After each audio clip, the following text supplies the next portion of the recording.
Welcome to Chinuch at Home number 55. Thank you, Yeshiva Darchei Aliyah, Chazak, and TorahAnytime.com. We're up to fluency. We've discussed some of the details in how to help a child with accuracy. Now we go to fluency. Have a child read the same pasuk he was reading for accuracy. If it's a new pasuk, you go with a new pasuk. And you say, I'm going to ask you to give yourself a score.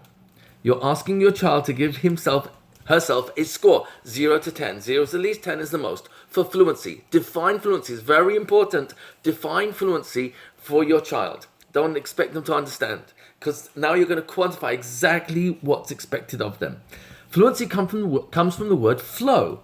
Flow means that just like a river is flowing without interruption, so also reading means your words are flowing without interruption. So what would be a break in the flow? An interruption would be defined as coughing, or clearing my throat, or just looking around or readjusting inside my chair.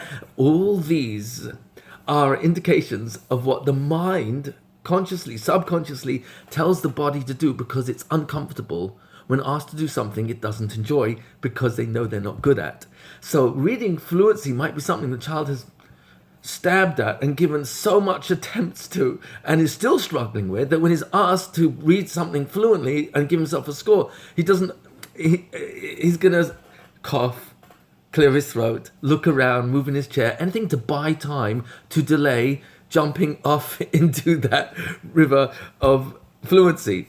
So you're turning it all around over here by helping him, number one, score against himself, and number two, he's going to be taking points off for his own conscious coughing, clearing the throat, looking around. So you bring it right up front, and now he's scoring against himself for that.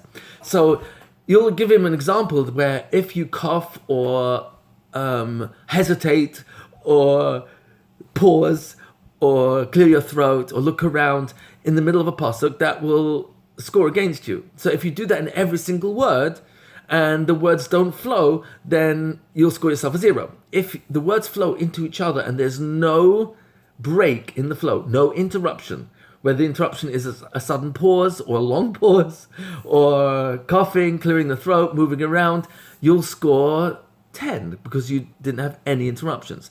And what will happen next is very interesting. The child will give their score 4 or 5, but very likely, not always, but very frequently, will stop in the middle of the pasuk that they're reading for fluency when they make their first violation, their first pause, and say, oh, can I start again? And here again is where you're going to say, of course you can. We don't have to say, no, you're not allowed to do tshuva until Yom Kippur, it's Asa. That's the whole point. If he's asking you to start again, he knows he can hold himself to a higher standard. That's exactly what we're looking for. He's holding himself to a higher level of fluency. So let him score 4, 5, 6, whatever he scores, and ask him, are you happy with your 6, or do you want to shoot for a 7 or an 8? Most kids will want to shoot for a 7, 8, especially they're not being compared, they're not in competition with their brother, sister, older sibling, someone else in the class, the kid that came into this tutor before him. They're only scoring against themselves. That's the only person we're in competition with. No one's going to ask us on Yom Adin, why weren't you like Moshe Rabbeinu or some other towering tzaddik? They'll ask us, why weren't we who we could be? That's the only person we want the child to feel in competition to. So if they say, yeah, I'm going to score again, and he now gives himself a 7, ask him, are you happy with your 7, or do you want to shoot for an 8 or a 9? Most kids will say 8 or 9. Once they hit 10, that's when you can go to, there is one more step, and that's speed reading. We'll talk about that tomorrow. But in the meantime, no correcting. Help the child discover for himself he can read accurately and fluently, and we're going to see tomorrow, even fast, in a matter of minutes, not hours, weeks, and months. He can self-correct, and when he self-corrects for the first time and starts reading for the first time fluently without mistakes, that's when the new voice is going to say, I can read accurately and fluently. Hatzlacha rabbah.